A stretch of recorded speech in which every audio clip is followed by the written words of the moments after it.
बंदी छोड़ सतगुरु रामपाल जी परमेश्वर जी की जय हो।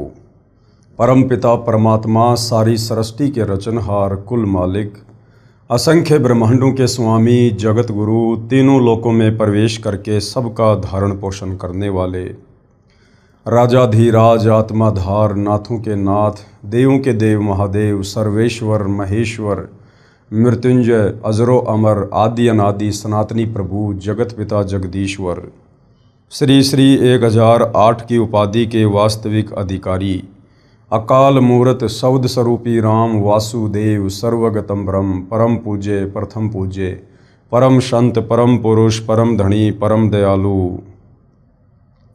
सत्य कबीर हक्का कबीर अल्लाहु अकबर बाखबर अल्लाह ताला जगत के तारणहार जगत के मुक्तिदाता जगत के जगन्नाथ हारे के सहारे हिंदुओं के राम मुसलमानों के अल्लाह सिखों के वाहिगुरु ईसाइयों के मसीह दया के सागर दयानिधि करुणा के सागर करुणानिधि स्वयंभू परिभू संकट मोचन कष्टहरण मंगल करण दुख भंजन अविगत कबीर निर्विकार निर्विषम परमात्मा अलय अलेख सतगुरु आदि अनादि सतगुरु असली मर्यादा पुरुषोत्तम असली राम असली कृष्ण असली घनश्याम असली मुरारी राजाओं के राजा महाराजाओं के महाराजा शहंशाहों के शहंशाह सम्राटों के सम्राट भगवानों के भगवान अल्लाहों के अल्लाह प्रभुओं के प्रभु मसीहाओं के मसीह सच्चे वाहिगुरु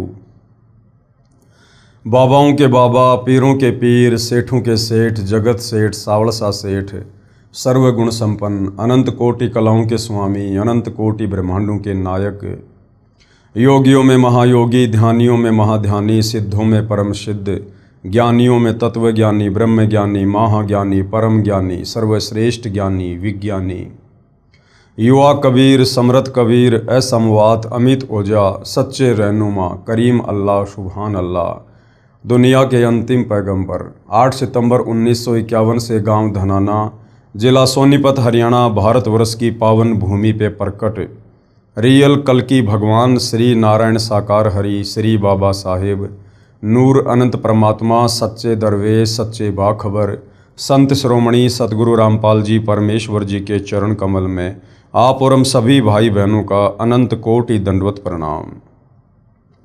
सत्साई भाई और बहनों, बहुत बड़ी दया बहुत बड़ी मेहर पूज्य गुरुदेव भगवान की परमेश्वर रामपाल जी की, जिनके शुभ आशीर्वाद से विशेष आशीर्वाद से उनके अमृत सत्संगों का संग्रह पवित्र पुस्तक ज्ञान गंगा के ऊपर वीडियो बनाने की श्रृंखला जारी है।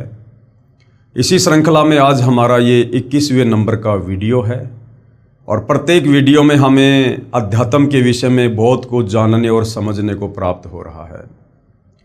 तो भाई और बहनों, ये जो पवित्र आध्यात्मिक पुस्तक ज्ञान गंगा है, ये सर्व धर्मों के सर्व धर्मशास्त्रों के ज्ञान से परिचित है।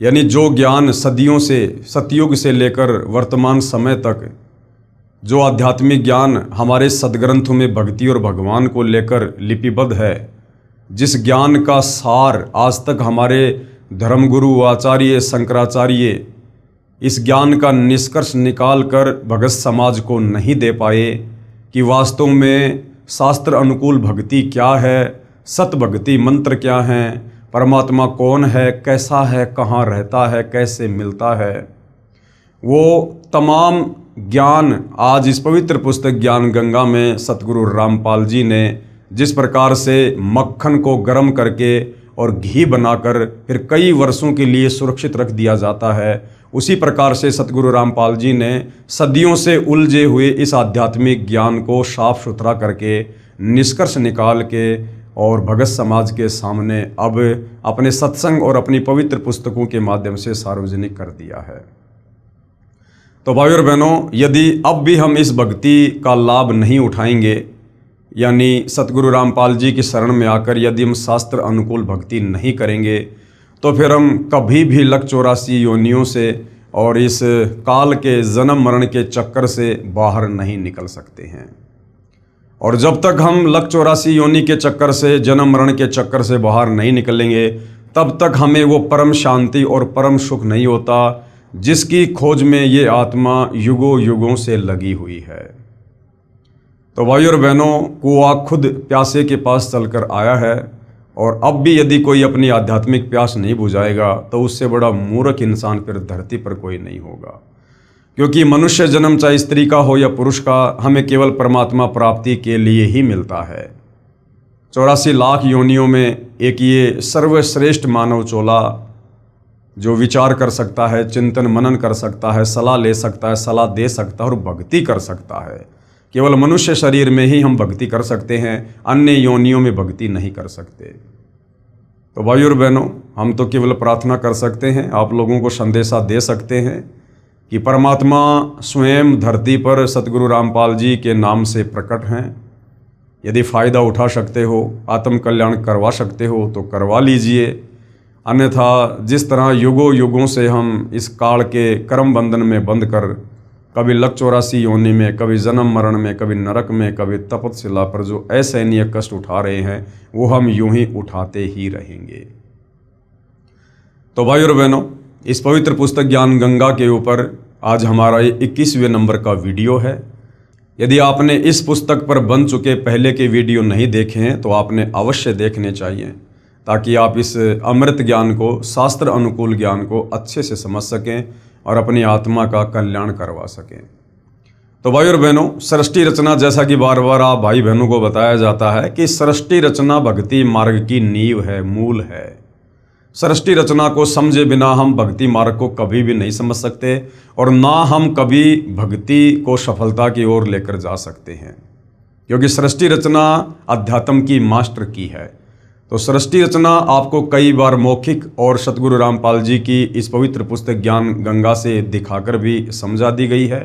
साथ में आपको विश्वास हो, इसलिए सर्व धर्मों के धर्मशास्त्रों से सृष्टि रचना को सतगुरु रामपाल जी ने प्रमाणित भी कर दिया है।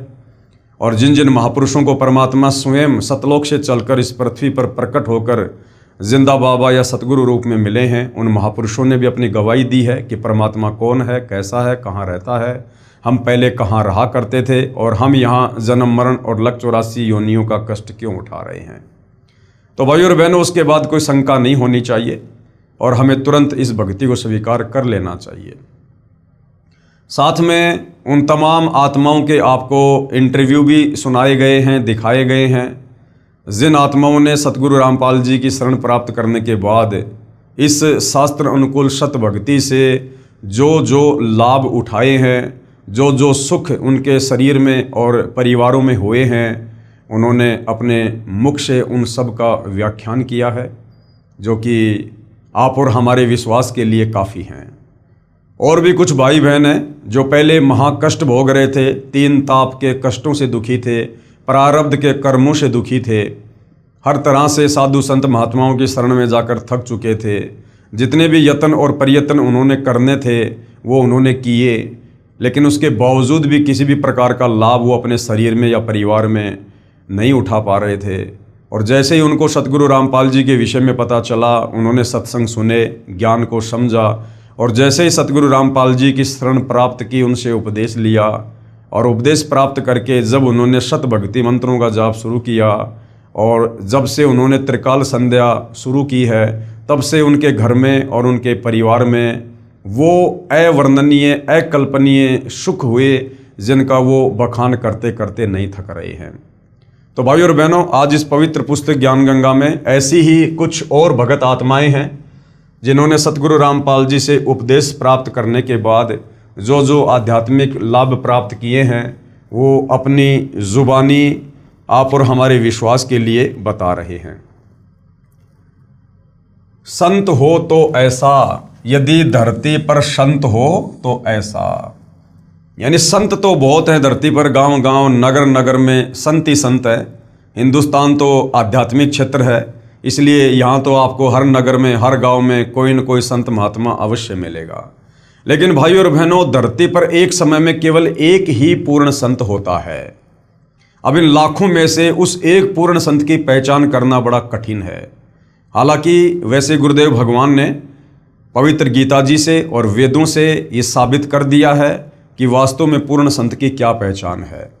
लेकिन पहचान उसी को होगी जो इन वेद और शास्त्रों को पढ़ेगा, या फिर सतगुरु रामपाल जी ने जो इनका निष्कर्ष निकालकर अपने सत्संगों में डाल दिया है, अपनी पुस्तकों में लिख दिया है।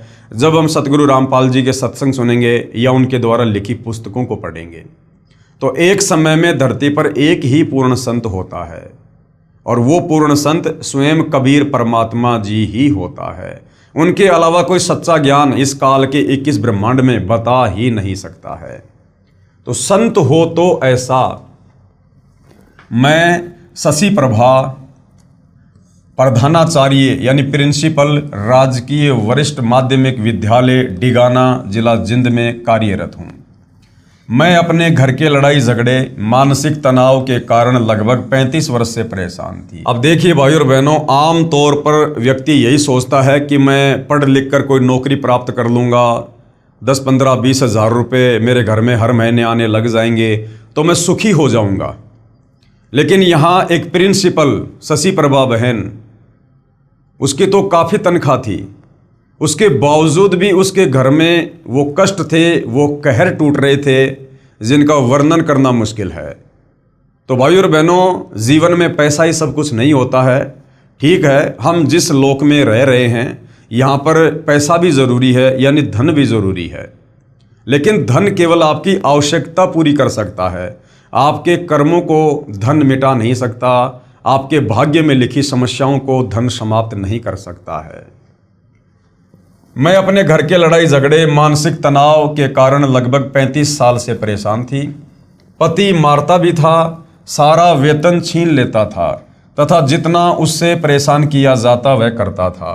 32 किल्ले ज़मीन का मालिक होते हुए भी हमारे को सदा कुत्तों की तरह रोटी देता था। मैंने उसके तथा अपने सभी रिश्तेदारों से मदद मांगी। मैंने समाज में रहने वाले पंचायती आदमियों से भी मदद मांगी। मेरा किसी ने भी साथ नहीं दिया। ये विचार करके कि संत बिगड़े कार्यों को संवार दिया करते हैं, मैंने आनंदपुर बीना मध्य प्रदेश वाले को गुरु बनाया। लेकिन घर में वही कलेश। लड़कियां परमात्मा की दया से अपने दम पर पढ़ाई, अब शादी नहीं हो पा रही थी। बाप ने रिश्ता ढूंढना बंद कर दिया। अब इसी उलझन के कारण मैं बालाजी गई, बगड़ राजस्थान, धौलीधार हिमाचल प्रदेश गई, पीर फकीर गुरुद्वारे का सहारा लिया। घर में जब अकेली होती थी तब रोती थी कि धरती पर परमात्मा है या नहीं। जुल्म और नाइंसाफ़ी सहन करती करती मेरी हालत पागलों सी हो गई थी। फिर एक दिन यह दुखी आत्मा उस परमात्मा के दरबार तक पहुंची जो दुख निवारण करता है। मेरे पड़ोस में पाठ हुआ, यानी सतगुरु रामपाल जी दीन दयाल परमात्मा अपनी आत्माओं के लिए चारों युगों में सतलोक से चलकर इस धरती पर आते हैं, भटकते रहते हैं।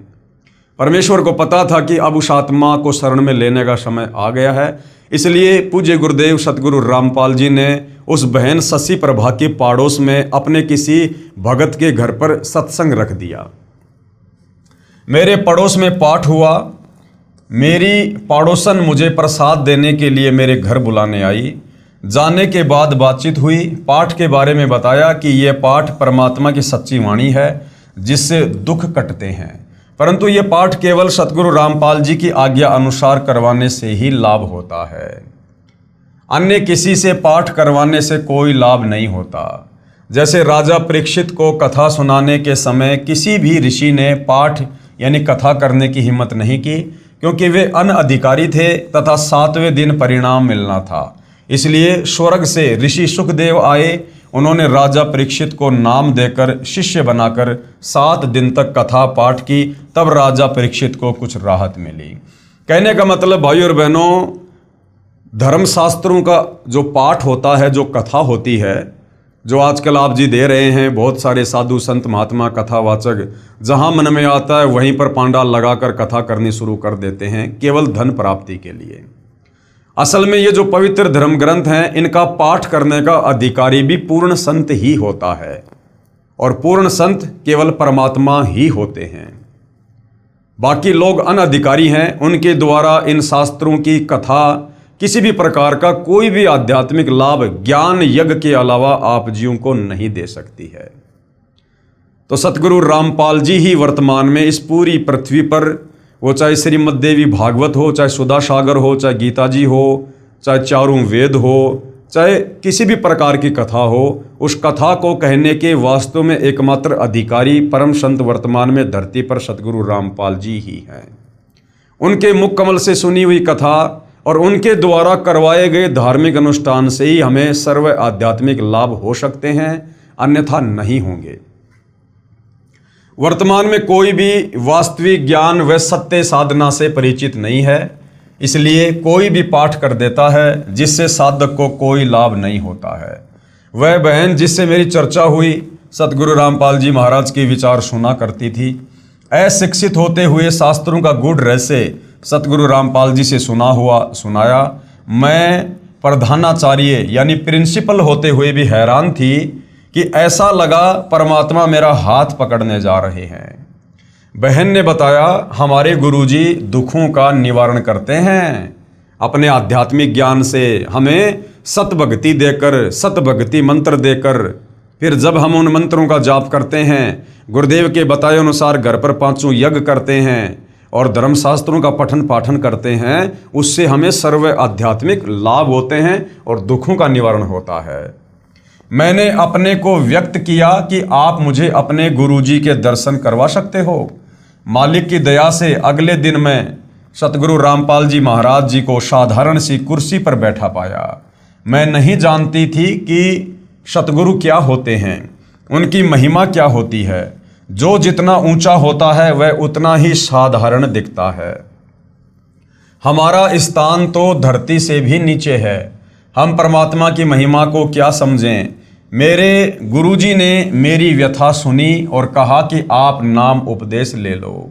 सतगुरु रामपाल जी ने उसकी सारी राम कहानी सुनी।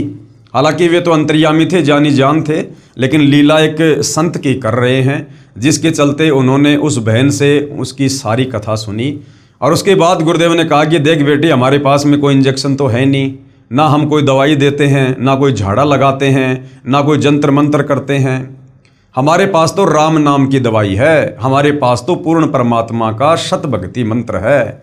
यदि आप उपदेश लेने के बाद मर्यादा में रहकर भक्ति करोगी तो परमेश्वर आपके सर्व कष्टों का निवारण करेंगे। आप नाम उपदेश ले लो, सब ठीक हो जाएगा। अगले दिन मुझे उपदेश दिया।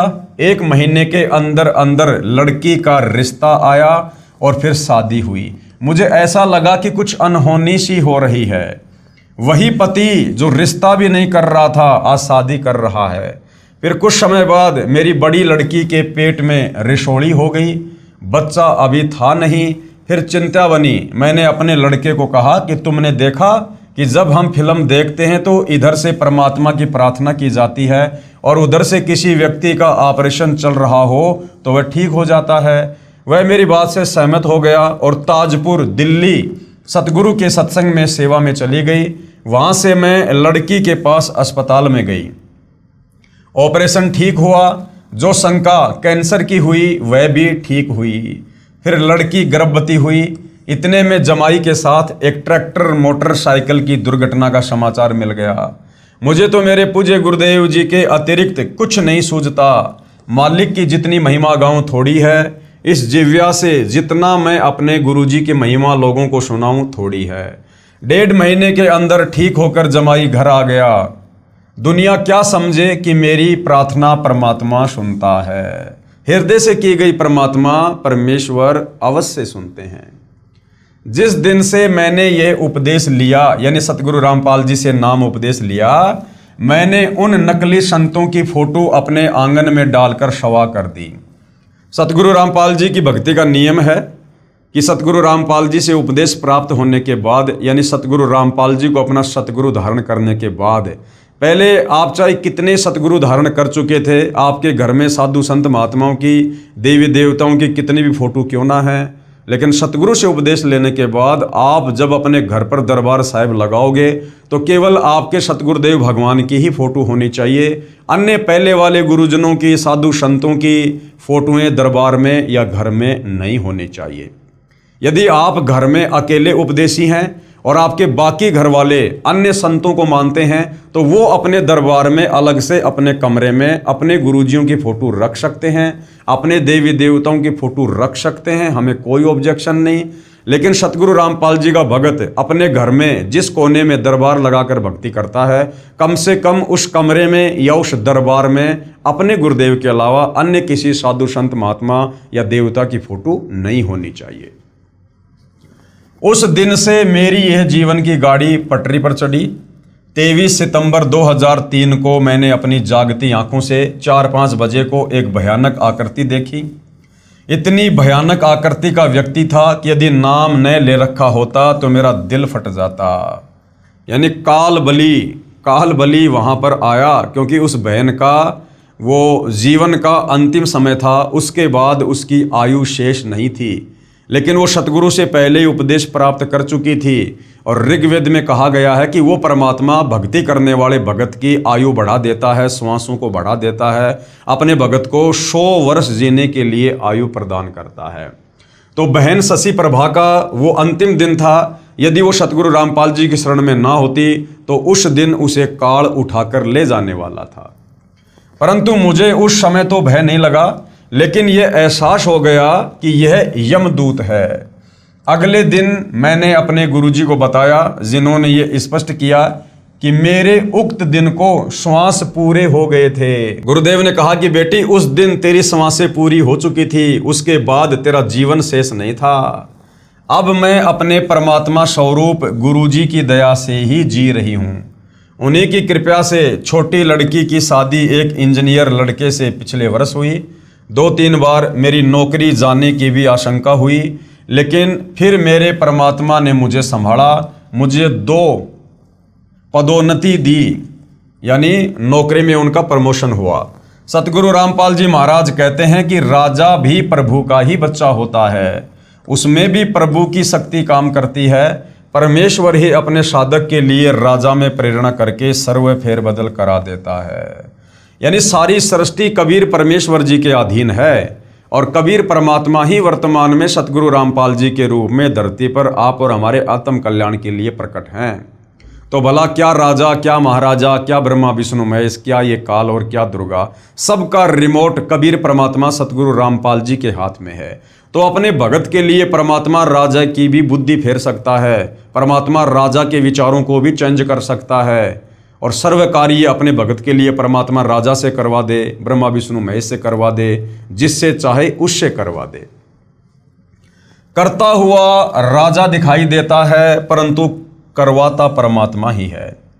कोई मेरे सतगुरु रामपाल जी महाराज जी का आसरा लेकर देखो, यानी उनकी शरण में आकर देखो, लेने वालों के इसी तरह से कांटे निकलेंगे जैसे मेरे निकले, यानी सर्व कष्टों का निवारण होगा।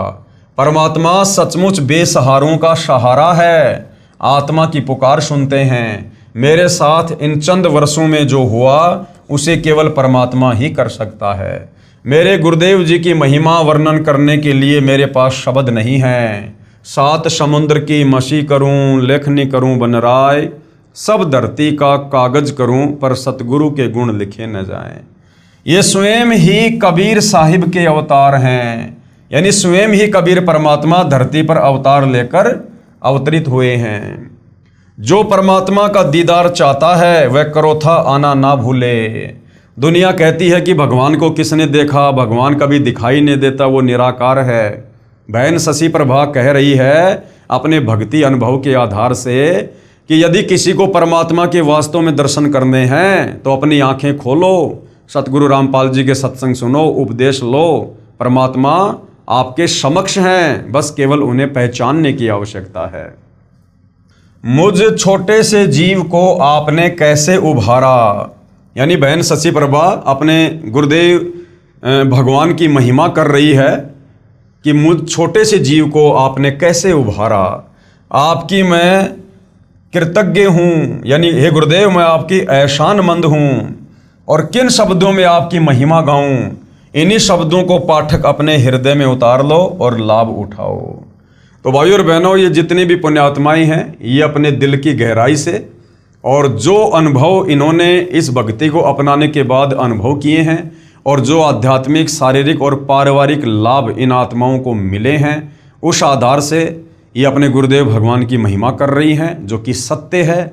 और यदि फिर भी किसी को शंका है तो भाई एक बार सतगुरु रामपाल जी के यूट्यूब पर सत्संग सुनना अवश्य शुरू कीजिए, या उनके द्वारा लिखी गई पवित्र पुस्तकों को पढ़िए, और एक बार उनकी शरण में आकर शत भक्ति रूपी कनेक्शन लेकर भक्ति शुरू कीजिए।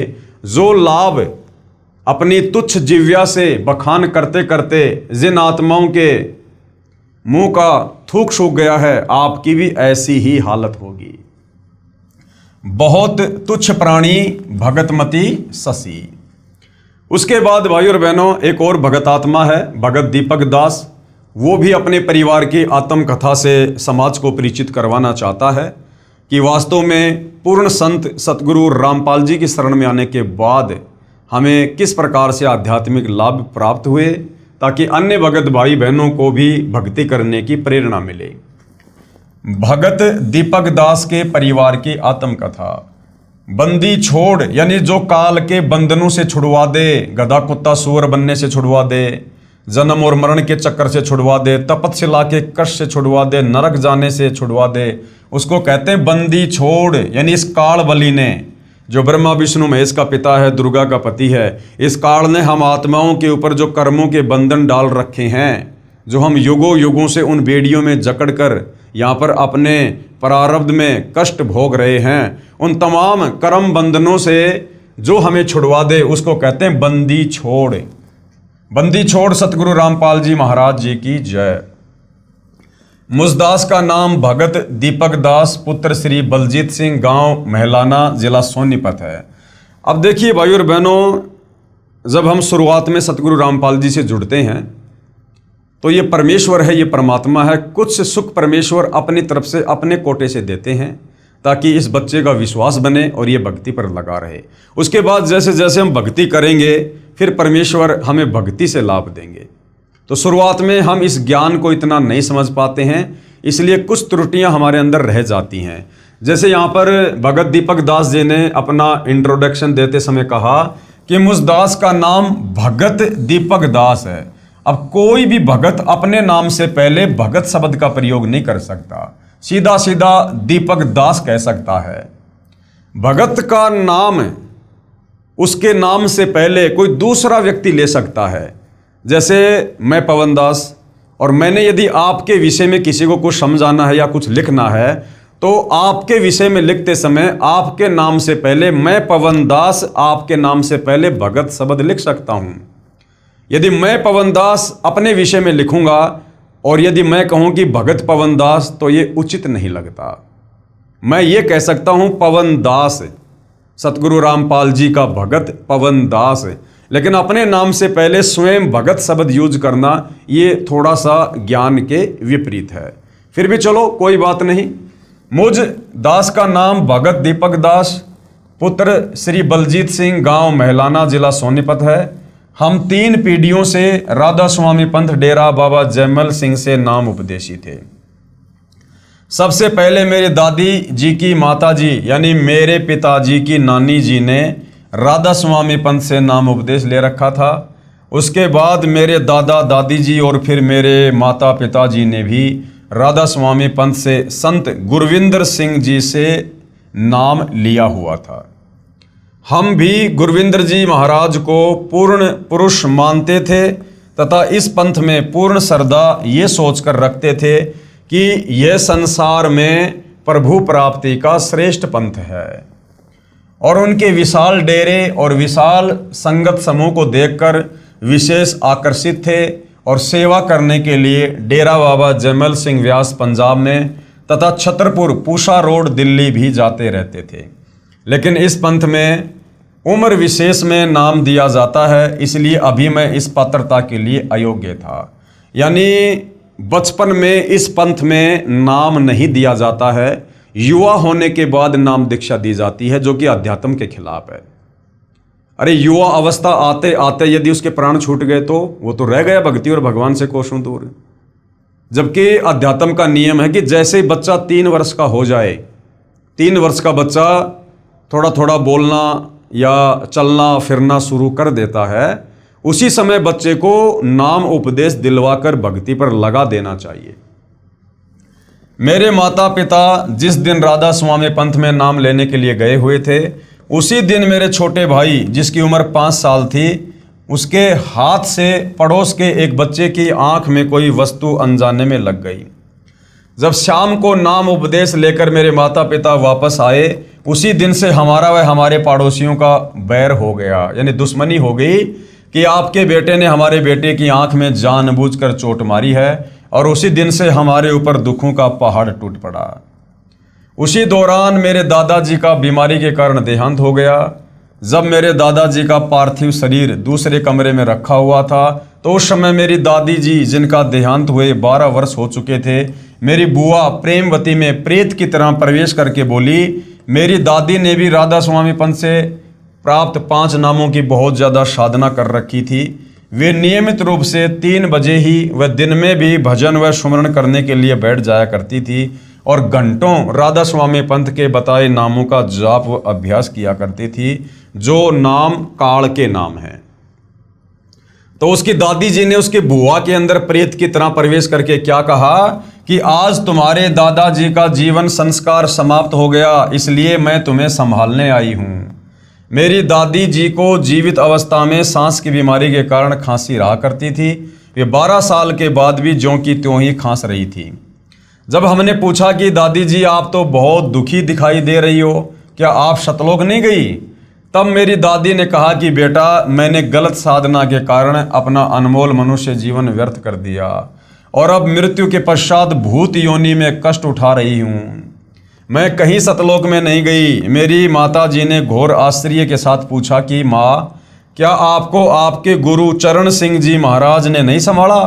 तब मेरी दादी जी ने अत्यंत दुख के साथ कहा कि उन्होंने मेरी कोई संभाल नहीं की और मैं आज भी ऐसे ही दुखी हो रही हूँ। उस घटना के 2 साल बाद एक दिन मेरी दूसरी बुआ कमला देवी के अंदर मेरे दादाजी प्रेतवत प्रवेश करके बोले और कहा कि मैं तो बहुत दुखी हूँ तथा मेरी कोई गति नहीं हुई, मैं नहाना चाहता हूँ। ये सुनकर मेरी माता जी ने दुख व आश्चर्य से कहा कि आप तो सतलोक में गए थे, क्या वहाँ पर नहाने के लिए पानी भी नहीं है? लेकिन दादाजी ने कोई जवाब नहीं दिया। फिर मेरी माताजी मेरे दादाजी यानी जो कि मेरी बुआ कमला देवी में प्रेतवत प्रवेश थे, उनको नहलाने लगी तो वह कहने लगे कि बेटी, मैं अपने आप नहा लूँगा। तो मेरी माताजी ने दादाजी को, हालांकि वह मेरी बुआ जी में प्रवेश थे इसलिए बुआ को कपड़े ही पहना दिए। तो मेरा दादाजी बोले, बस बेटी मेरी धोती ले आओ, मैं बांध लूँगा। मेरी माताजी ने ऐसे ही एक चद्दर पकड़ा दी जो उन्होंने कपड़ों के ऊपर से ही लपेट ली। फिर कहा कि मेरे लिए चाय बनाओ और जल्दी जल्दी में ही चाय पी ली। मैंने पूछा कि दादाजी आप सतलोक नहीं गए? तो उन्होंने कहा कि बेटा, मैं तो बहुत कष्ट में हूँ। मेरी माताजी ने फिर पूछा कि आप तो राधा स्वामी हुजूर चरण सिंह जी महाराज से नाम उपदेशी थे, भक्ति भी करते थे, क्या उन्होंने आपकी कोई संभाल नहीं की? तब मेरे दादाजी जो मेरी बुआ कमला देवी में भूत की तरह प्रवेश थे, उन्होंने कहा कि उन्होंने मेरी कोई संभाल नहीं की, मैं तो ऐसे ही धक्के खाता फिर रहा हूँ। उसी दौरान मेरी आंखें भी इतनी कमज़ोर हो गई थी कि मुझे कम दिखाई देने लग गया था और चश्मा बार बार बदलवाना पड़ा था। मैं एक दोस्त के साथ पढ़ने के लिए उसके पास जाता था। वहाँ पर भगत संत राम जी ने मुझे पूर्ण ब्रह्म के अवतार सतगुरु रामपाल जी महाराज की महिमा सुनाई तथा कहा कि आप सतगुरु रामपाल जी महाराज से नाम उपदेश लो, आपकी आंखें ठीक हो जाएंगी। तथा कहा कि इन्हीं कष्टों और दुखों से हम जीवों को निकालने के लिए परमेश्वर कबीर साहिब सतगुरु रामपाल जी का रूप धारण करके आते हैं। मैंने कहा कि मेरे माता पिता जी ने राधा स्वामी पंथ से नाम उपदेश ले रखा है। भगत संतराम जी ने कहा कि वह पंथ पूर्ण नहीं है, यानी उस राधा स्वामी पंथ में परमात्मा की पूर्ण भक्ति नहीं है। उनकी भक्ति साधना से न तो सतलोक प्राप्ति होगी और ना ही जीवन में कभी कर्म की मार टल सकेगी। उसे तो सिर्फ कबीर साहिब का नुमाइंदा पूर्ण संत ही टाल सकता है और कबीर साहिब के नुमाइंदे के रूप में कबीर साहिब स्वयं ही धरती पर प्रकट होते हैं। मेरे पिताजी को सांस की बीमारी थी। 10 कदम चलने पर ही वे बेहाल हो जाया करते थे और सांस की बीमारी के कारण दम फूलने लगता था। हाई और लो ब्लड प्रेशर की भी बीमारी थी। मेरे पिताजी को इलेक्शन ड्यूटी के दौरान हार्ट अटैक हुआ, पर कर्म संस्कारवश वे बच गए। लेकिन तब हम ये सोचते रहे कि राधा स्वामी पंथी संत गुरविंदर सिंह जी महाराज ने हार्ट अटैक से बचा लिया। बड़ी रजा की। देखो भाई और बहनों, ये भगत का, श्रद्धालु का स्वभाव होता है। जब तक वो सत्य से परिचित नहीं होता है तब तक चाहे वो किसी की भी शरण में है, उसी को अपना सर्वस्व मानकर और उनकी गोद में बैठा रहता है। ये भगत का स्वभाव होता है। लेकिन उसके बाद तो हमने सर्दियों की एक एक रात में अपने पिताजी का एक एक सांस टूटते देखा है। यानी उसके बाद उनके पिताजी की दमा से बहुत ही बुरी हालत हुई, बिल्कुल मृतप्राय हो जाते थे और सिवाय बैठकर रोने के हम कुछ नहीं कर पाते थे, क्योंकि दवाइयों का भी आखिर आ चुका था। यानी दवाइयाँ दे देकर भी थक चुके थे। डॉक्टर जितनी ज़्यादा से ज़्यादा डोज दवाई की बढ़ा सकते थे बढ़ा चुके थे, इससे ज़्यादा वे खुराक को नहीं बढ़ा सकते थे। मेरी माताजी डेरे बाबा जयमल सिंह से लाया हुआ प्रसाद उन्हें खिलाती और राधा स्वामी पंथी गुरविंदर सिंह जी महाराज की मूर्ति के सामने बैठकर प्रार्थना करती और रोती। उसी समय मेरे छोटे भाई को ओपरे यानी भूत प्रेत की शिकायत रहने लगी। वह रात को चमक कर उठ जाता था तथा कहता था कि कोई मेरा पैर पकड़कर खींच रहा है और मुझे सोने नहीं दे रहा।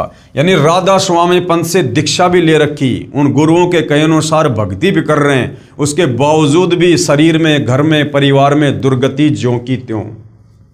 वो भी बहुत बीमार रहने लगा, छोटा भाई भी। पूर्ण परमात्मा कबीर परमेश्वर जी की दया से मुझ दास को यानी दीपक दास को 8 अक्टूबर 1998 को सतगुरु रामपाल जी महाराज से नाम उपदेश प्राप्त हुआ।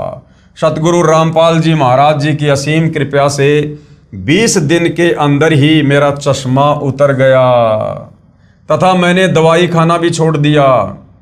यानी वेदों में भाई और बहनों पूर्ण परमेश्वर कबीर साहिब जी की महिमा लिखी हुई है कि कबीर परमेश्वर अपने भगत के अंगों को भी ठीक कर देता है, उसकी आंखें स्वस्थ कर देता है, उसके पैर स्वस्थ कर देता है, उसका शरीर स्वस्थ कर देता है भक्ति करवाने के लिए। तथा मैंने दवाई खाना भी छोड़ दिया।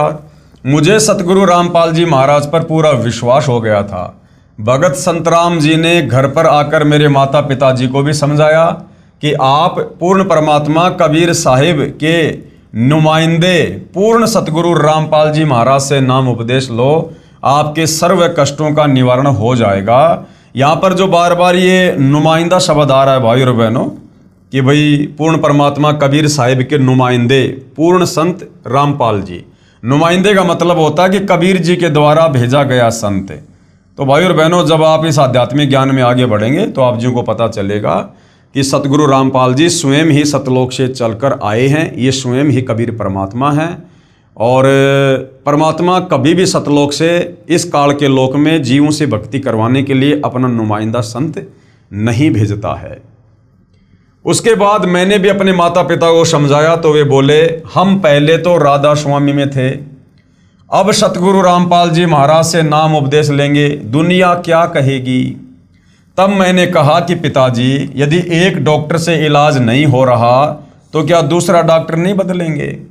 अरे समाज में तुम्हारी दुर्गति हो रही है, पूरा परिवार बेहाल है और वो समाज तुम्हारा कुछ नहीं कर रहा, तुम्हें उन बीमारियों से, भूत प्रेत की बाधाओं से बाहर नहीं निकाल पा रहा और फिर भी उस समाज की चिंता सता रही है। इसको कहते हैं लोक लाज।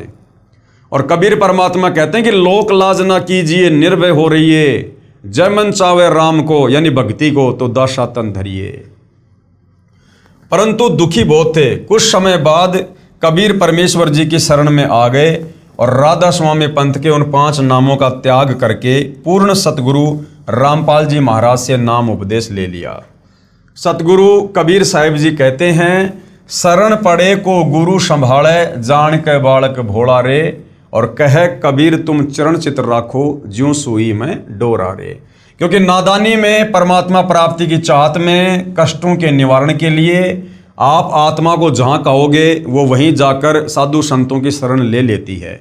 क्योंकि आत्मा भोली होती है, आत्मा अपने कष्ट निवारण चाहती है, आत्मा मोक्ष चाहती है, लेकिन आत्मा को ये ज्ञान उस समय तक नहीं हो सकता जब तक पूर्ण परमात्मा कबीर साहिब स्वयं धरती पर तत्वदर्शी संत के रूप में प्रकट होकर इन धर्म शास्त्रों से हमें परिचित नहीं करवाता है। और जब तक हमें पूर्ण संत की पहचान का पता नहीं चलता है और भगवान की वास्तविक भक्ति का पता नहीं चलता है इन शास्त्रों को देखकर, तब तक भाई और बहनों श्रद्धावश हम ऐसे ही भटकते रहते हैं। तो कहते हैं शरण पड़े को गुरु संभाले जान के बालक भोला रे। सारे परिवार के नाम लेने के साथ ही हमारे अच्छे दिन शुरू हो गए। मेरे भाई का ओपरा यानी वो प्रेत बाधा ठीक हो गया, पिताजी का स्वास्थ्य बिल्कुल ठीक हो गया। पहले वे 10 कदम भी नहीं चल सकते थे, अब एक आदमी के साथ लगकर चीनी की बोरी को उठा लेते हैं। आज हमारा परिवार पूर्ण परमात्मा के अवतार सतगुरु रामपाल जी महाराज जी की शरण में उनकी दया से पूर्ण सुखी है। सतगुरु रामपाल जी स्वयं ही अपने अवतार हैं। सतगुरु रामपाल जी किसी के अवतार नहीं हैं, क्योंकि ये पूर्ण ब्रह्म परमात्मा हैं और पूर्ण ब्रह्म परमात्मा स्वयं ही सतलोक से चलकर यहाँ पर अवतरित होता है। परंतु हमारे दादा दादी व पिताजी नानी जी के मनुष्य जीवन का जो नुकसान हुआ उसकी भरपाई किसी भी प्रकार से नहीं हो सकती। भरपाई हो सकती है, सतगुरु रामपाल जी ने उसका तरीका बता रखा है। आप उनके नाम का सतगुरु रामपाल जी के पास जाकर पाठ प्रकाश करवा सकते हैं, अनुष्ठान करवा सकते हैं, जिससे सतगुरु रामपाल जी वो आत्माएं चाहे किसी भी योनि में हैं, चाहे लक 84 पशु पक्षी की योनि में हैं, चाहे वो प्रेत योनि में हैं, सतगुरु रामपाल जी भगवान उनके नाम का पाठ होने के बाद उनकी वो योनि छुड़वाकर तुरंत उनको मनुष्य जन्म देंगे और अपनी शरण में लेंगे। यदि किसी आदमी की जान बचाने के लिए लाखों और करोड़ों रुपए खर्च कर दिए जाएं और उसकी जान बच जाए तो उसे उस खर्च हुए पैसे का कोई मलाल नहीं होता और सोचता है कि चलो जान तो बची, लेकिन आज चाहे कितनी भी कीमत चुकाने पर भी मेरे दादा दादी का जीवन, जो कि शास्त्र विरुद्ध साधना राधा स्वामी पंथ द्वारा बताए 5 नामों की साधना करने से बिल्कुल व्यर्थ चला गया। वे भूत और पितर की योनियों में कष्ट भोग रहे हैं, वापस नहीं आ सकता। जो घिनौना मजाक ये नकली संत और पंथ सर्व समाज के साथ कर रहे हैं, क्योंकि 84 लाख योनियां भोगने के पश्चात मिलने वाले अनमोल मनुष्य जीवन को, जो पूर्ण परमात्मा को प्राप्त करने का एकमात्र साधन है, उसे बर्बाद कर रहे हैं। इस महाशक्ति की आपूर्ति किसी भी कीमत से नहीं की जा सकती। अब भाई और बहनों, सतगुरु रामपाल जी ने बताया कि दोष इन संतों का भी नहीं है, क्योंकि यहाँ पर जितने भी प्राणी हैं, चींटी से लेकर हाथी, मनुष्य से लेकर ब्रह्मा विष्णु महेश, ये सब इस 21 ब्रह्मांड के स्वामी ज्योति निरंजन काल के अधीन हैं। ये सब काल के रिमोट से चलते हैं। जब तक तत्वदर्शी संत की शरण में जीव नहीं आता है, तब तक वो 21 ब्रह्मांड में काल के रिमोट से ही चलता है। तो ये जितने भी साधु संत महात्मा आचार्य शंकराचार्य हैं, ये अपनी सोच आधार से तो समाज का भला करने के मकसद से ही ये बीड़ा उठाते हैं, गुरु पदों पर बैठे हुए हैं। ये लोग ये सोचकर कि हमें जो आध्यात्मिक ज्ञान है वो पूर्ण है और इसी आध्यात्मिक ज्ञान से समाज का भला होगा, ये सोचकर ये लोग आगे उपदेश करते हैं। और कुछ भाई और बहनों, फिर ये गुरु पद प्राप्त करने के बाद में इन लोगों में स्वार्थ आ जाता है, कुछ अहंकार आ जाता है, जिसके चलते फिर ये दूसरों की शास्त्र अनुकूल साधना को स्वीकार नहीं करते हैं। तो एक प्रकार से ये जितने भी साधु संत महात्मा हैं, ये भी परमात्मा के बच्चे हैं। ये भी अपने घर से परमात्मा की प्राप्ति के लिए एक भगत बनकर ही निकलते हैं, लेकिन आगे चलकर संस्कारवश काल प्रेरणा से फिर इनको ये गुरुआई मिल जाती है, गुरु पद मिल जाते हैं और उस पद को प्राप्त करके फिर इनके हजारों लाखों करोड़ों शिष्य हो जाते हैं, जिस कारण से फिर ये उस पद को छोड़ नहीं पाते हैं। इनके अंदर वो मान बढ़ाई और अहंकार अपना घर कर देती है। तो निकले तो ये भी परमात्मा प्राप्ति के लिए हैं, लेकिन काल प्रेरणा से ये फिर उलझ कर रह जाते हैं। हे बंदी छोड़ सतपुरुष रूप सतगुरु रामपाल जी महाराज, आपने बड़ी दया की हम तुच्छ जीवों पर, जो अपना सत्य ज्ञान देकर अपनी शरण में बुला लिया। अन्यथा हम भी पीढ़ी दर पीढ़ी से प्राप्त इस शास्त्र विरुद्ध साधना में अपने मनुष्य जन्म को समाप्त करके कहीं भूत और पितरों की योनियों में चले जाते और इस शास्त्र विधि युक्त सतभक्ति से वंचित रह जाते। सर्व बुद्धिजीवी समाज से प्रार्थना है कि अभी भी समय है, इस सत्य ज्ञान को समझें तथा निष्पक्ष होकर निर्णय करें। बंदी छोड़ सतगुरु रामपाल जी महाराज के चरणों में आकर सतभक्ति प्राप्त करके अपने मनुष्य जीवन का कल्याण करवाए। सत साहिब। सतगुरु के चरणों का दास भगत दीपक दास। भगत ने अपने नाम से पहले भगत शब्द का प्रयोग नहीं करना चाहिए। ये उनके मोबाइल नंबर हैं। अगर मोबाइल नंबर ओके हैं और यदि आपको कोई शंका है तो आप जी इस आत्मकथा की सत्यता के विषय में इनको कॉल करके जान सकते हैं। उसके बाद एक और अन्य भगतात्मा है जो सतगुरु रामपाल जी की शरण प्राप्त होने के बाद जो उनको भक्ति अनुभव हुए, जो उनके परिवार में, उनके शरीर में जो प्रारब्ध के कष्ट थे उनका समाधान हुआ। फिर उन्होंने किस प्रकार से अपने पूज्य गुरुदेव सतगुरु रामपाल जी भगवान की महिमा की है। 3 ताप को पूर्ण परमात्मा ही समाप्त कर सकता है। 3 ताप का कष्ट क्या होता है? दैहिक, दैविक और आध्यात्मिक। इन कष्टों को केवल परमात्मा ही समाप्त कर सकते हैं। अन्य साधु संत महात्मा तो छोड़िए, ब्रह्मा विष्णु महेश भी 3 ताप के कष्टों को यानी प्रारब्ध में लिखे दुखों को समाप्त नहीं कर सकते हैं। Bhagat Ram Kumar Dhaka, ex headmaster MA B.Ed का प्रमाण। मैं Ram Kumar Dhaka, retire headmaster Delhi, MA B.Ed, गांव सुंडाना, जिला रोहतक। वर्तमान पता है आज़ाद नगर रोहतक और ये इनके मोबाइल नंबर हैं। मैं वहाँ रहता हूँ। सन 1996 से मेरी पत्नी और दोनों लड़कों को एक बहुत भयंकर बीमारी थी। इस बीमारी से इतने तंग हो गए कि दोनों लड़के कहने लगे कि नौकरी नहीं हो सकती, क्योंकि इस बीमारी से गला रुकता था और सांस आना बंद हो जाता था। तभी डॉक्टर लेकर आते और नशे का टीका देते, परंतु रात को ड्यूटी पर होते तब कहाँ ले जाएं। बहुत ही परेशानी हो जाती थी। अफसर भी मुझे बुला लेते थे, मैं उनको बताता तब कहते कि इलाज करवाओ। जब घर पर होते तो डॉक्टर को रात को 2-2 बार भी आना पड़ता था, क्योंकि कभी किसी घर के सदस्य को तो कभी किसी को। अगर किसी को शक हो तो डबल फाटक पर डॉक्टर सचदेवा की दुकान है, सचदेवा साहब से पूछ लो कि मास्टर जी के घर पर क्या हाल हो रहा था। जिसने भी जहां पर बताया मैं वहीं पर गया। उत्तर प्रदेश में कराना शामली के पास, उत्तर प्रदेश में खेकड़ा, राजस्थान में बालाजी कई बार, खाटू श्याम जी व कई जगह जंतर मंतर वालों के पास हरियाणा में, तो मैंने कोई जगह नहीं छोड़ी, परंतु कोई फर्क नहीं लगा, क्योंकि भाई 3 ताप का कष्ट था और 3 ताप के कष्ट को यहाँ पर ब्रह्मा विष्णु महेश भी नहीं काट सकते। इन छोटे मोटे जंतर मंत्र करने वालों की तो फिर बिसात ही क्या। करेला के पास खेड़ा कंचनी, भोतावाड़ा, गोना के पास नगर, समचाना, सिकंदरपुर, खिड़वाली आदि अनेक जगह गया और लगभग 3 लाख रुपए लग गए, कोई काम नहीं आए। अब सन 1996 में 3 लाख रुपए आज के 15 लाख रुपए के बराबर समझो।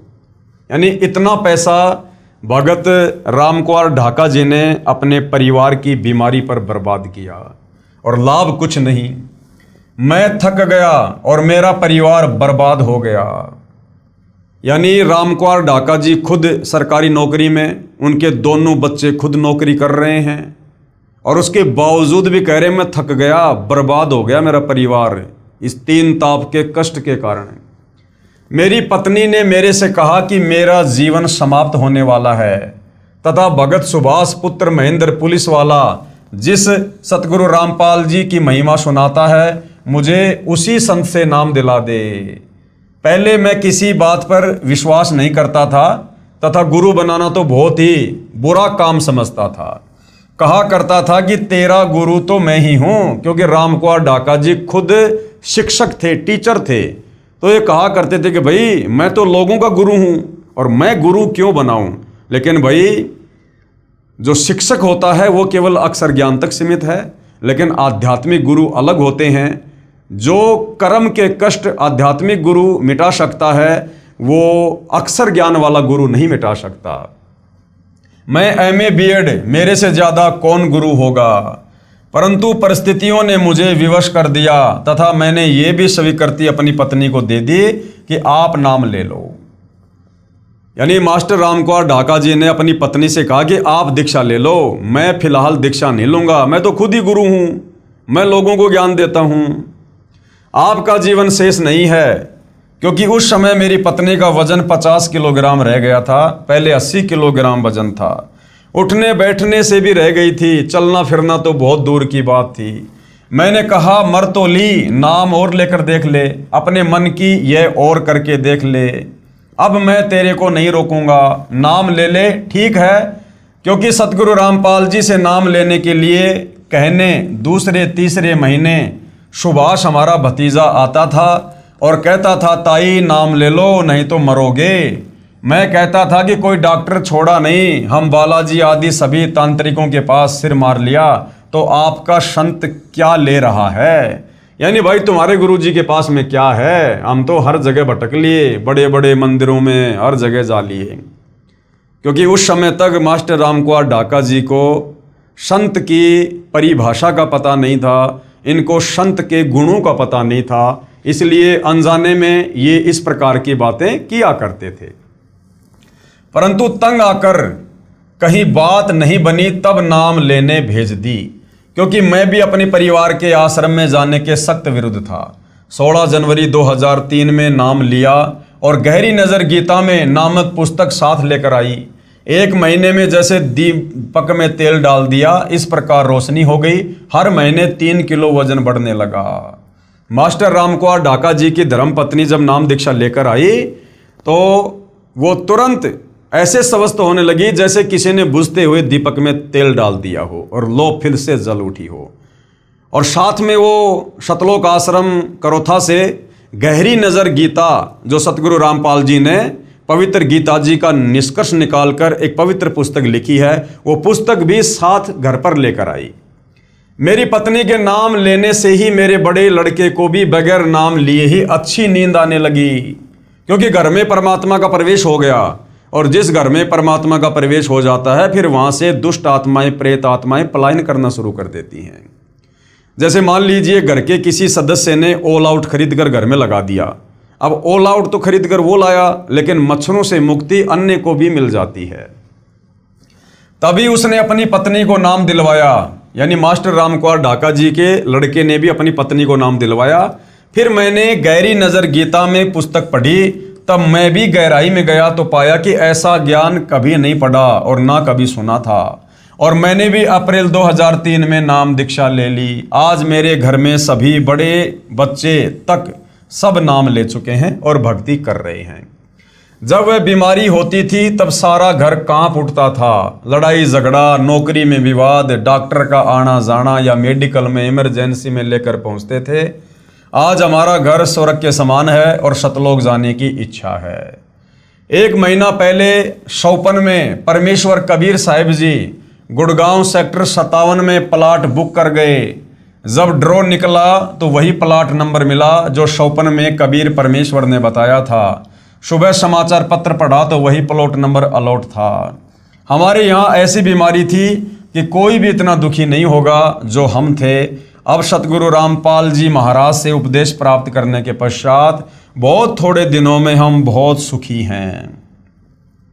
मेरे घर पर जिन यानी जिंद प्रकट हुआ। उसने कहा मैं आपके आश्रम में जाता हूँ, सब कुछ देख कर आता हूँ, परंतु मैं शीशों में नहीं जाता जहाँ संत जी बैठकर सत्संग करते हैं, क्योंकि मैंने सब बातों का पता है। अगर वहाँ जाऊँगा तो मेरी पिटाई बनेगी, इसलिए मैं वापस बाहर आ जाता हूँ।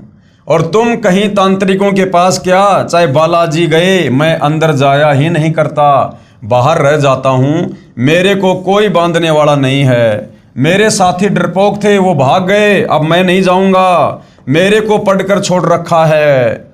मैंने तेरे घर व तेरी लड़की के घर की ईंट से ईंट बजानी है। मैं इस प्रकार पढ़कर छोड़ रखा हूँ कि एक के बाद एक सभी के विनाश का नंबर आएगा, चाहे कहीं भी भाग लो। कुछ दिन के बाद वही प्रेत घर में फिर प्रकट हुआ और जोर जोर से बोलने लगा, कहाँ है तेरा गुरु रामपाल, कहाँ है तेरा मालिक कबीर देव, कबीर परमेश्वर। जब भी वह प्रकट होता था मनुष्य की तरह बातचीत करता था। तभी मेरी पत्नी हमारे घर पर बने पूजा स्थल पर चली गई और दंडवत प्रणाम किया। तभी जिंद प्रेत की पिटाई आरंभ हो गई और कहने लगा, क्या पिटाई करते हो, इन दीवारों को अब गिरा दूंगा। उसकी अच्छी पिटाई हुई। वो कहने लगा, हाय ये तो दीवार नहीं लोहे का जाल है। सरिये हैं। ये मालिक रामपाल जी कहाँ से आ गए? ये तो बरवाड़ा सत्संग करने गए हुए थे। उस दिन सतगुरु रामपाल जी महाराज बरवाड़ा जिला हिसार में सत्संग करने गए हुए थे। मैं तो इसलिए आया था कि मालिक यहाँ पर है ही नहीं। अब भाई और बहनों, जब हम इस ज्ञान की गहराई में जाएंगे तब हमें पता चलेगा कि सतगुरु रामपाल जी का जिस घर में एक बार प्रवेश हो जाता है, यानी उपदेश प्राप्त करने के बाद में जिस घर में सतगुरु रामपाल जी की भक्ति शुरू हो जाती है, फिर वहाँ कोई प्रेत व्रेत नहीं आ सकता।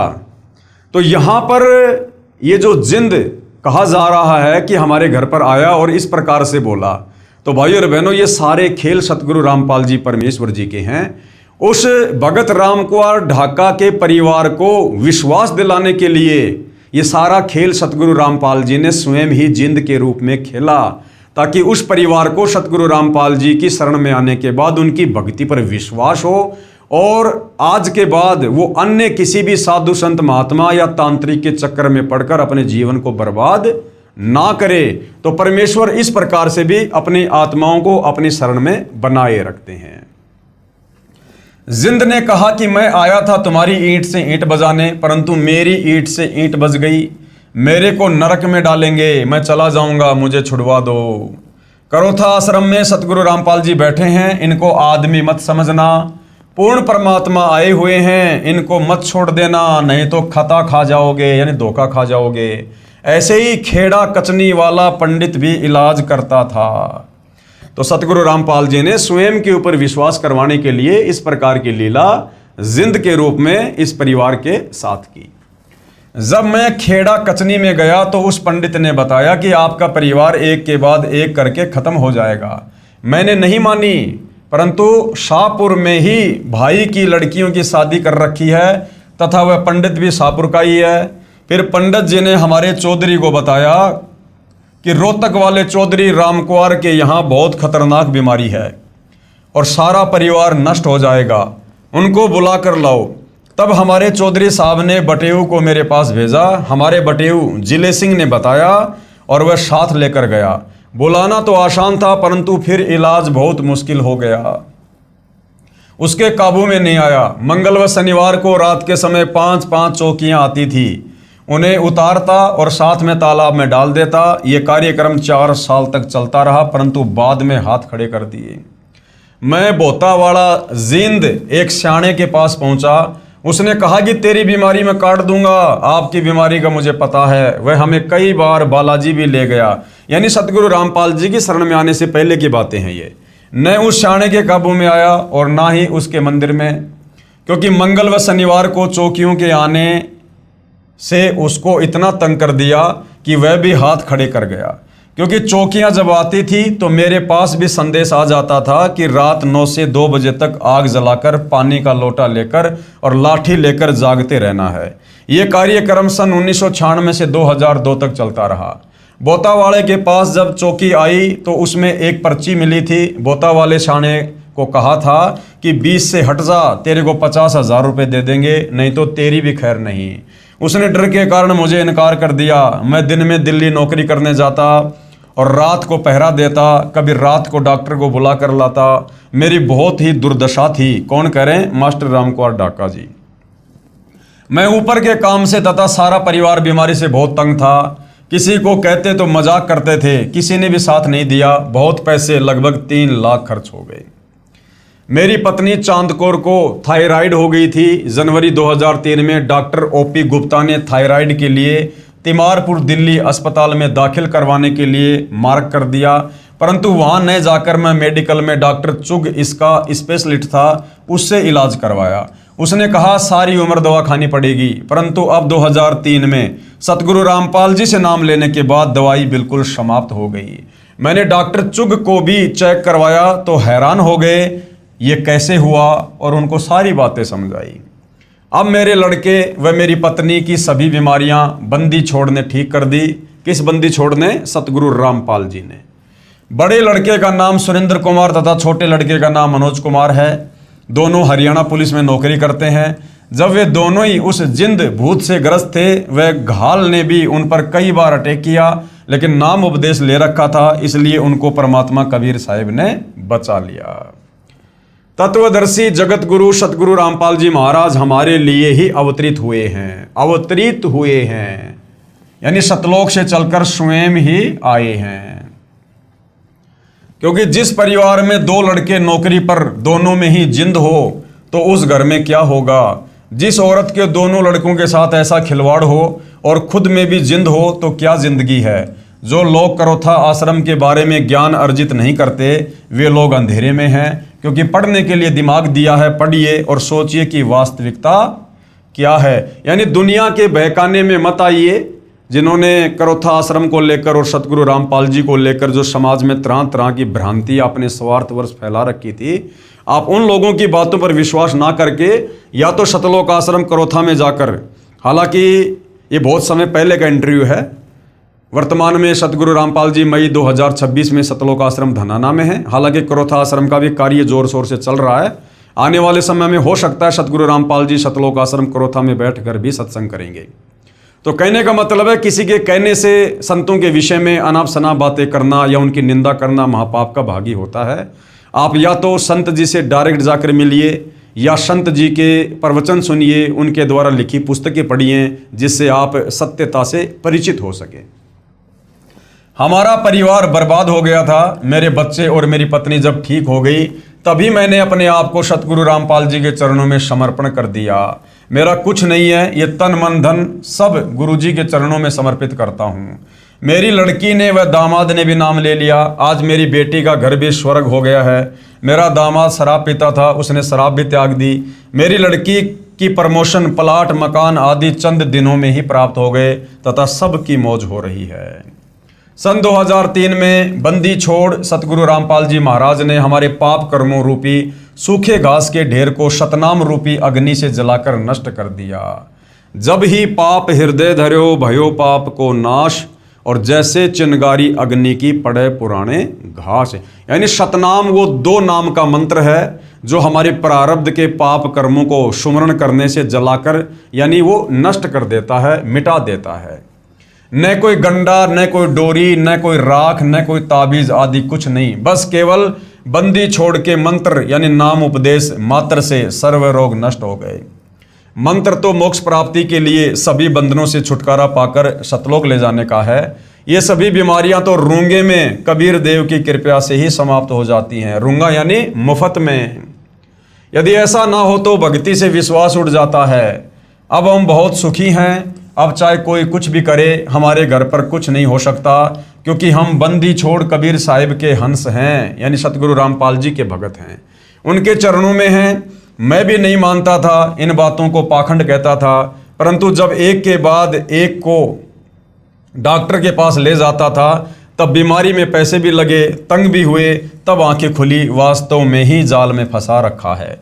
इसलिए अपने इस भ्रम को भुला देना कि भूत प्रेत कुछ नहीं है। मैं कहता हूं कि बकवास नहीं, ये बातें वास्तव में हैं, क्योंकि मरोड़ में मैंने अपने घर को बर्बाद कर दिया होता।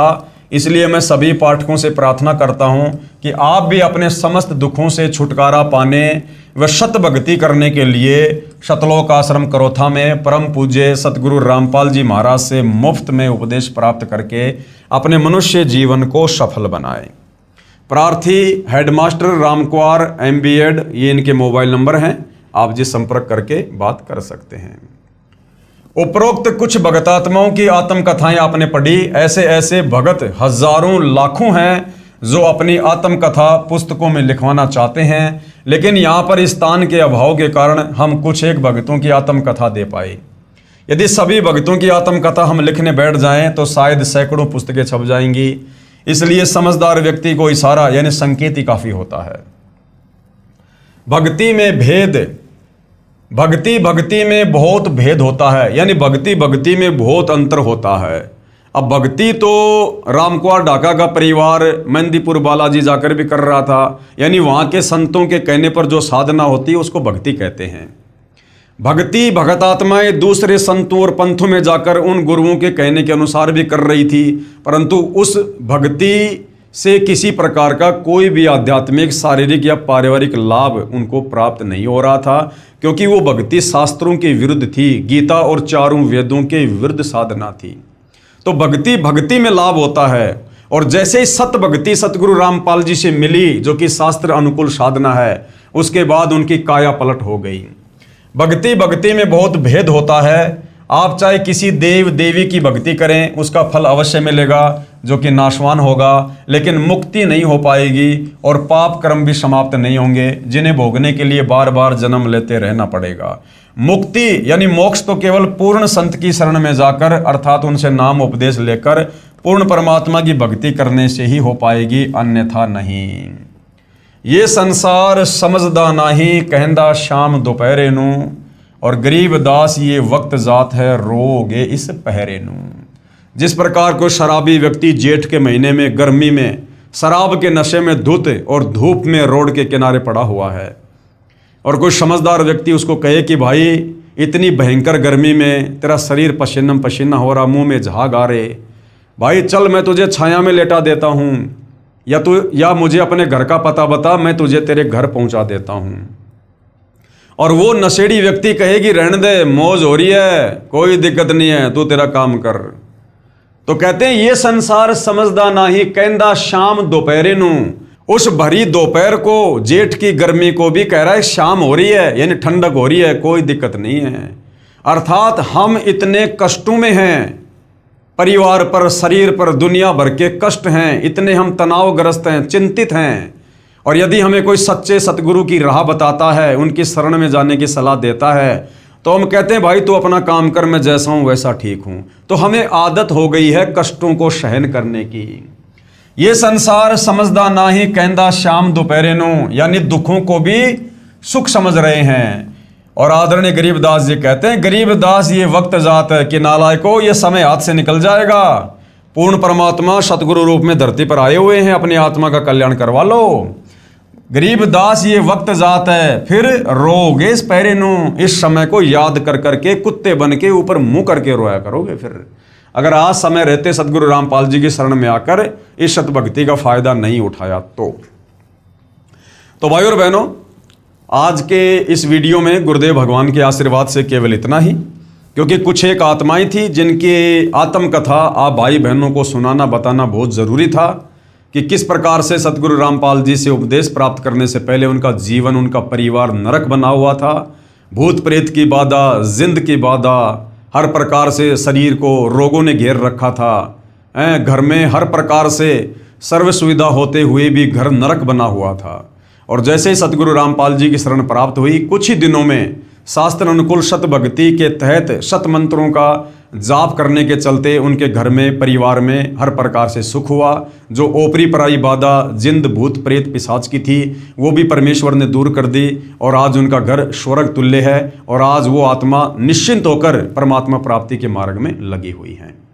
तो भाइयों और बहनों, ऐसा आपके साथ भी हो सकता है यदि आप जी भी उन परिवार की तरह दुखी हैं, कष्ट में हैं। और यदि आप कष्ट में नहीं हैं, दुखी नहीं है और आप बहुत अच्छे परिवार में हैं, आपके शरीर में भी कोई दुख नहीं है, तो भी भाइयों और बहनों आपने इस सत्य ज्ञान को स्वीकार करना चाहिए। इस ज्ञान को समझकर पूर्ण संत की शरण में आकर अपनी आत्मा का कल्याण करवाना चाहिए। क्योंकि हो सकता है पिछले प्रारब्ध के कारण आज आपके घर में सुख हैं, आज आपके शरीर में सुख हैं, लेकिन वर्तमान में सतगुरु रामपाल जी से शास्त्र अनुकूल सत भक्ति लेकर ना करने से अगले जन्म में क्या होगा उसका सोचिए। अगले जन्मों में क्या होगा जब गधे बनेंगे, कुत्ते बनेंगे, क्योंकि बार बार तो मनुष्य जन्म मिलता नहीं है। ये तो 184 योनियां भोगने के बाद एक बार मिलता है। और इस जन्म को यदि हमने भक्ति ना करके बर्बाद कर दिया तो आज हम चाहे देश के प्रधानमंत्री हैं, कितने सुखी हैं, अगला जन्म हमारा गधे की योनि से, सुअर की योनि से, कुत्ते की योनि से 184 में शुरू होगा। फिर हमें ये सुख नहीं होंगे, ये साधन उपलब्ध नहीं होंगे जो आज हम मनुष्य जन्म प्राप्त करके पिछले जन्म की भक्ति मलाई के कारण भोग रहे हैं। तो समझदार व्यक्ति अपने भविष्य को देखेगा और आगे देखा कि आगे मेरे साथ क्या होगा।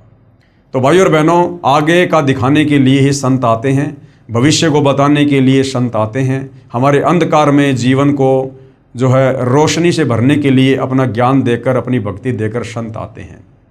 तो भाइयों और बहनों, हमने मनुष्य जन्म प्राप्त करके बुद्धि विवेक का इस्तेमाल करके इन बातों पर विचार करना चाहिए कि मैं कौन हूँ, कहाँ से आया हूँ, क्यों जन्म रहा हूँ, क्यों मर रहा हूँ। मैं भले सुखी हूँ लेकिन मेरे जैसे ना जाने कितने लोग दुखी हैं, रोडों पर भीख मांगते हैं।